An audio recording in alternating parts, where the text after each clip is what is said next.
Welcome back, and we are speaking with former Secretary of State Condoleezza Rice this morning. And Dr. Rice, your book, Democracy, Stories from the Long Road to Freedom, hits stores today. Congratulations on the book. Before I get to a couple of chapters that really struck me, why did you pursue democracy as the title and theme of this book? Well, I think I've wanted to write this book, in a sense, kind of all my life. This thing that we call democracy is a little bit mysterious. How do people come to trust constitutions and rule of law instead of family and clan? How do they come to believe they can advance their interests through elections and the like?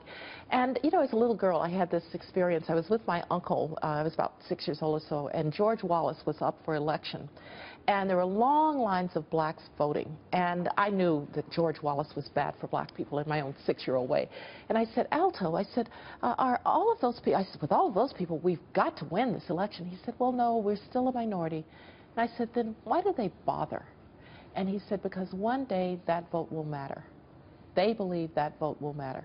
And I've always carried that with me, that around the world, people, when they're given the chance, they believe that vote will matter. And so I wanted to write about this mysterious but really glorious system that we have called democracy. That's such an important story. And, you know, it starts at home. I mean, your parents educated people. Your uncle educated, they went to college and, you know, and beyond. And beyond, that's right. And this was really important for you because it set a tone for you. Now, in Chapter 8, you say, are authoritarians so hard? I'm getting confused on the. I'm tripping up on the word. But why are you questioning whether or not it's good to be authoritative? Well, I wanted to say, you know, everybody's saying, well, I mean, China and Singapore, when you say democracy, well, authoritarians are efficient. And I wanted to answer the question, are authoritarians so bad? Well, yes, actually they are.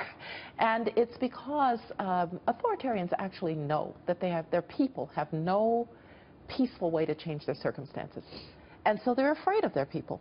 It's also the case that if you're going to be an authoritarian and you're going to be omnipotent, all-powerful, you'd better be omniscient, all-knowing too. Because while democracies are cacophonous and they're not very efficient, they don't make the kinds of big mistakes sometimes that authoritarians do. The Chinese were able to ram through a one-child policy, and several decades later, more than 30 million Chinese men don't have mates. And so when I ask that question, I say to people, let's remember there are a lot of bad authoritarians as well. It's not as if they're all efficient and capable. Just ask people in Caracas, Venezuela today about how good authoritarians are. I like this chapter a lot because it brought me back to the U.S. and I thought to myself, we're fighting all the time over, okay, we want pre-existing conditions in health care, and we want Medicaid, you know, to be this way, and it's back and it's forth, and it's, you know, the fighting, and we get so frustrated by the fighting. Guess what? That's called democracy. That's called democracy, and it's way better than one certain person who just knows what's best for all of us. And we have to embrace that. I understand the frustrations. I think that one way the Founding Fathers gave us a little bit of an answer was that they believed in federalism.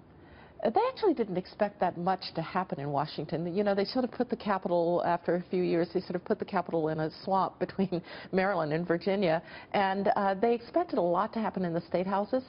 And so federalism is one way that we get around the frustrations of central government as well. Isn't it amazing that we actually can look to our founding fathers and say, you know what, they did have this plan, they were right, and we believe it. It is a remarkable thing, and they also didn't try to solve every issue.